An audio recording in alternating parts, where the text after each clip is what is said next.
I'm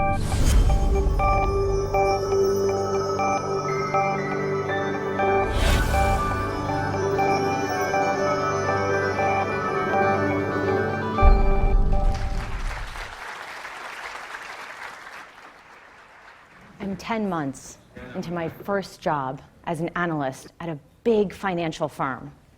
It's time for my first ever performance review, and I'm excited.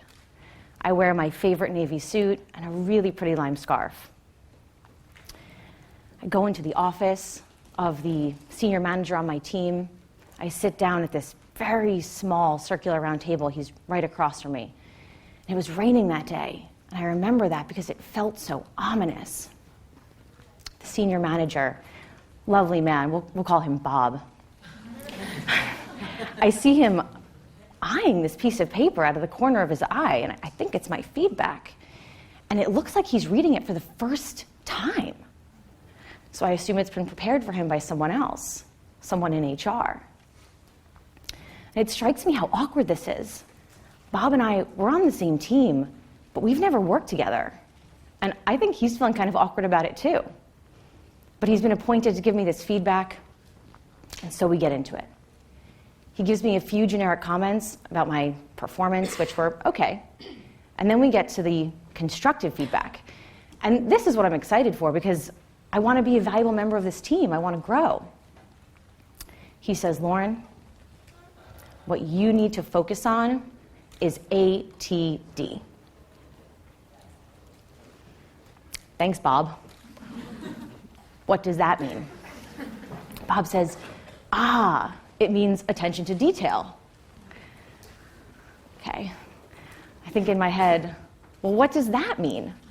Did I get some math wrong on a slide? Did I spell something wrong in an email? Was my shirt untucked? Was it on backwards? What did I miss? How come nobody told me?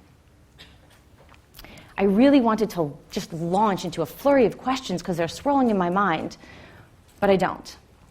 I thank Bob and I leave. I go back to my desk, I sit down, I log into my computer, and it hits me that I actually have no idea what to focus on in terms of areas for improvement. And I might have to wait another 10 months until my next performance review to find out. Years later, I'm in a new job, new role, new company, new manager. Her name is Michelle. And I'm on the phone with her, and I am pitching her this new idea for a somewhat controversial policy. I'm in my groove, going through my slides. I get to slide 12 out of 20, and she just cuts me off. She says, Lauren, I've heard enough. I'm not convinced. I'm not sold. I got to think about it. Click. In that moment, I was feeling like a failure, and so I decided I'm going to get some fresh air, take a walk. So as I'm leaving my office, the phone rings, and so I lunge and I answer the phone, and it's Michelle. She says, Lauren, I want to talk about that call. And I think, oh my gosh, it clearly went even worse than I thought. She asks me, what were you trying to achieve on that call? What was your goal? So I say to her, Michelle, I wanted to convince you that this policy was really important, that we should adopt it firm-wide, and that you should be the champion. She asks me, did you manage to that outcome? Obviously not. She then spent the next 30 minutes going through with me in detail what I did well, where I lost her in my reasoning, and most importantly, how she would have done it, how she would have thought about it, how she would have pitched it. In that moment, I learned such a critical skill. Manage to your outcome. I think about that all the time. I use it every day. Good feedback like that, it persists. It can have ripple effects for years. Michelle is my feedback hero. What feedback heroes enable us to do is learn. Feedback, even just the word, it can trigger our fight or flight response. But feedback heroes, the way they deliver feedback isn't threatening because it's forward-looking. And I realized that the world needs more feedback heroes, people who can lift us up, people who can teach us, help us grow. Because we want that. That matters to us. A 2015 Gallup poll found that the single most important factor to millennials in choosing a job was the ability to learn and grow. A recent cover of the Harvard Business Review had an article titled, "The Performance Management Revolution." The focus is shifting from accountability to learning. And so it's unsurprising that the performance management industry is undergoing huge change. Companies are trying to redefine and figure out what feedback means in the 21st century. Old feedback systems like the one I experienced are being completely scrapped. These are the companies that are scrapping systems. So why now? Why right now? Why not when I got to the workforce with Bob? It's generational. Millennials are used to working in a way that is completely different. We're used to getting feedback that is more frequent, it's faster, and it's mobile enabled. Let's admit it. When we go into a restaurant and we have a particularly great or a particularly terrible meal, we get on the interwebs and we write about it. I write about it. TripAdvisor, a website that some of you may know or may have posted on, they've noticed that some of their restaurant goers are sitting in a restaurant eating dinner and they're writing feedback while they're in the restaurant. And the restaurants can respond real time. They can address issues before those restaurant goers even get to dessert. So what happens when this wave of change of performance management collides with this real-time wave precipitated by the millennials? You get a tidal wave. And the tidal wave we're facing is one of real-time feedback. Many of the companies that you saw earlier, they're doing exactly that. They're rolling out real-time feedback tools. As we ride this wave, getting feedback really right is of the utmost importance, because we can only harness its power if we learn how to do it, articulate it, deliver it, receive it, and implement it. And footnote here, this isn't feedback like you know it today or may have experienced. It's feedback packaged as coaching, like the kind Michelle gave me. We're on the brink of a pretty radical change, but are we ready for it? No, I don't think we are. In my 24 years of education, I never learned how to be a coach. I never learned how to deliver, receive, or implement feedback, and certainly not in real time.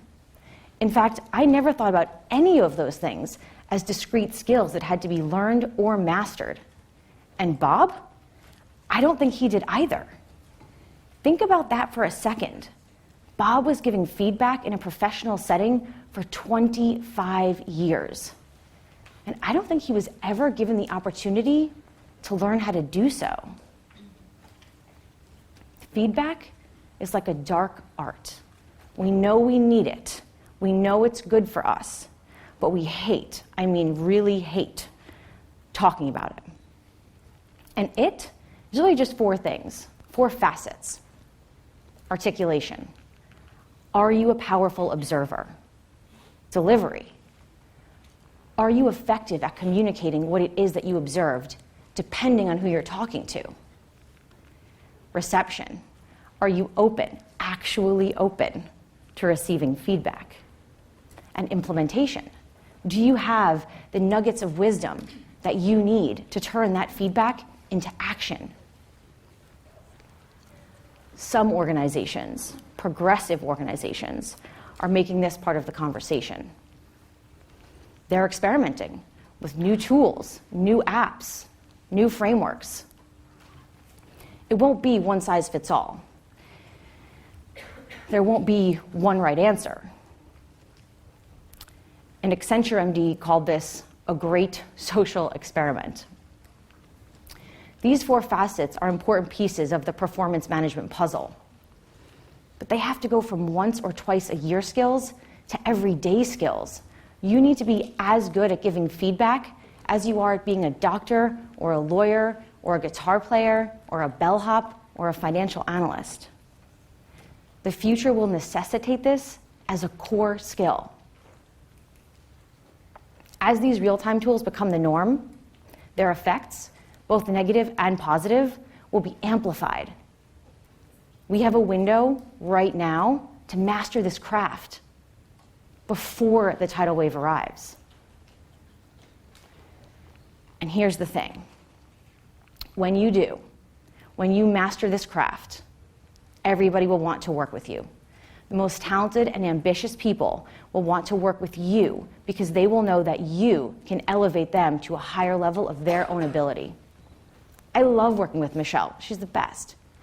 Because every time I work with her, I grow, I learn, I evolve. And who doesn't want that? By the way, Michelle asks me for feedback all the time, which was scary in the beginning. Actually, it's still scary. Most people think about coaching as being a one-way dialogue from coach to player. I invite you to think about feedback as being a two-way street that can go from player back to coach too. Our real-time world will be 360 degrees, meaning that the organizations that we work for, that you will work for in the future, they will ask for feedback on people all around you, junior to you, senior to you, your peers.